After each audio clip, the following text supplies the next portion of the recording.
Picture this, a rock legend with a heart for the world, a podcaster who pulls no punches, and a billionaire who's reshaping governments. Bono, Joe Rogan, and Elon Musk are at the center of a firestorm over USAID cuts, with Bono claiming 300,000 people have died and Musk calling it a lie. This isn't just a debate, it's a clash of values, facts, and futures. Let's dig into the truth behind the numbers and what it says about America's soul. Just recent report. It's not proven, but the surveillance enough suggests 300,000 people have already died from just this cut-off, this hard cut of USAID. So there's food rotting in boats, in warehouses. There is this will fuck you off. You will not be happy.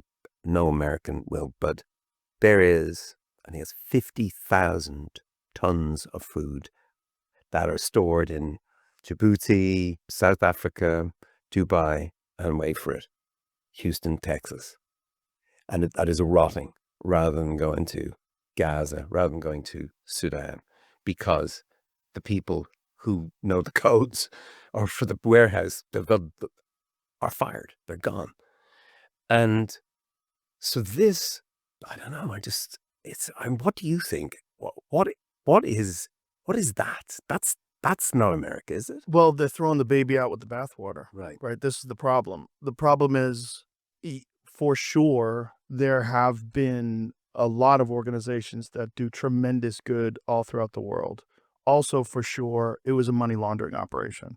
For sure, there was no oversight. For sure, billions of dollars are missing. In fact, trillions that are unaccounted for, that were sent off into various, they don't even know where because there's no receipts.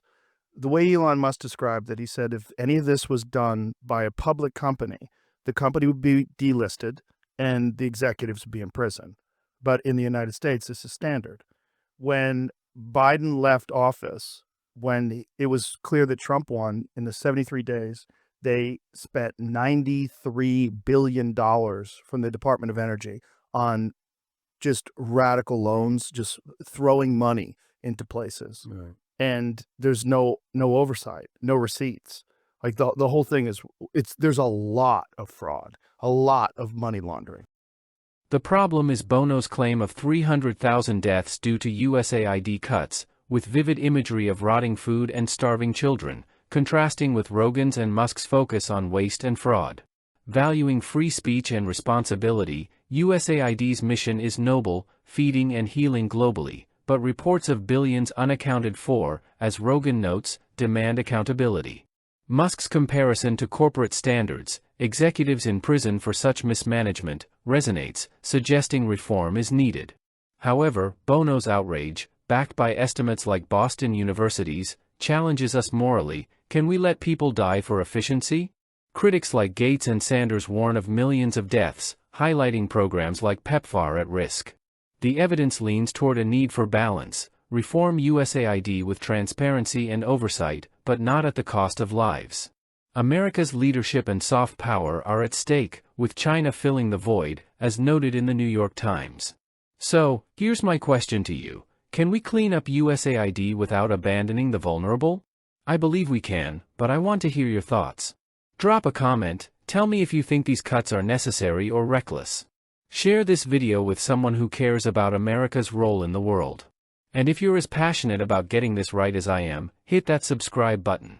Let's keep this conversation going, because our values, our tax dollars, and real lives are on the line.